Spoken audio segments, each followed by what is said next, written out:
I'm making a Manhattan, and I am making it with our house bourbon, with the Buffalo Trace that I talked about. This is our Townhouse Buffalo Trace. It's a 90 proof bourbon. I'll give you a little taste of this neat, you'll see what I mean.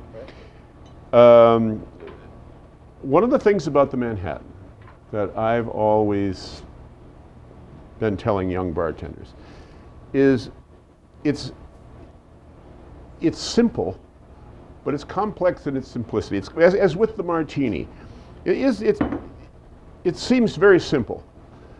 But if you assemble it properly, the whole becomes greater than the sum of all its parts. And that's what we're doing here. Now this glass might seem small compared to some of the big martini Manhattan glasses. You see the big vases. This is the period stemware that they were using at this time in the 20s and 30s when they were making these cocktails. Now some people like to chill their glass prior to putting the cocktail in it. I don't. I like it, the chill will come from the cocktail itself, you know, and it will hold very nicely. It doesn't need any particular assistance. You see bartenders use jiggers and not use jiggers. The mark of a professional bartender is your precision. Use a jigger. If you see someone just grabbing the bottle of whiskey and dumping it in there, they might make you a good, strong drink, but it's going to vary a little every time they do it. That's why you use jiggers. We're not using the jiggers because we're afraid that we might overpour. Believe me, in here we are not afraid of overpours. But we do believe in being precise about it. Now, when you start, this is another misconception. People will ice the drink and then pour the liquor on top of it. Pour your liquor in your mixing glass first. I'm going to use Buffalo Trace.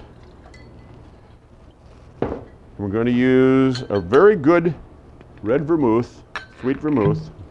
This is Kochi. And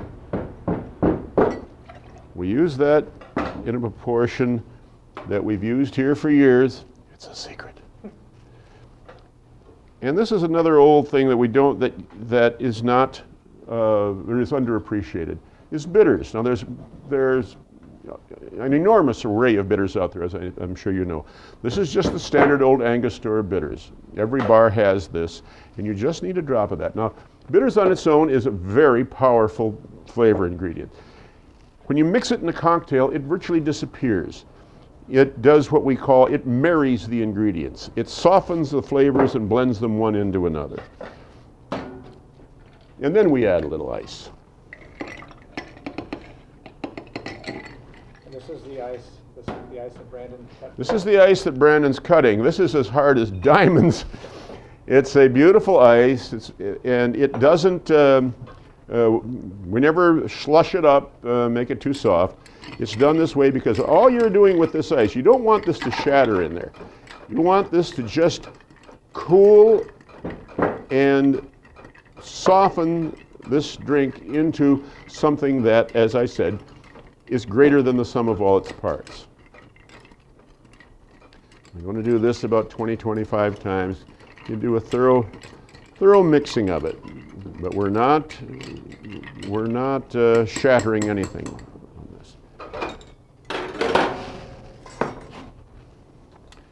And we're just straining this into the cocktail glass. Such precision you seldom see. We're garnishing with real maraschino cherries, not the neon red cherry that is custom. When we first started bringing these back, people said, "Why are you putting black olives in my drink?" It's not, it's a cherry. Now I want you to try that. And give me your opinion.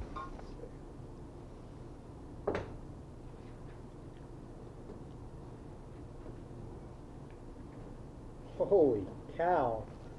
Oh my God, that is... I always say a good Manhattan should make you long for home and mother. And mother. Cheers. Good Manhattan should make you Long Island.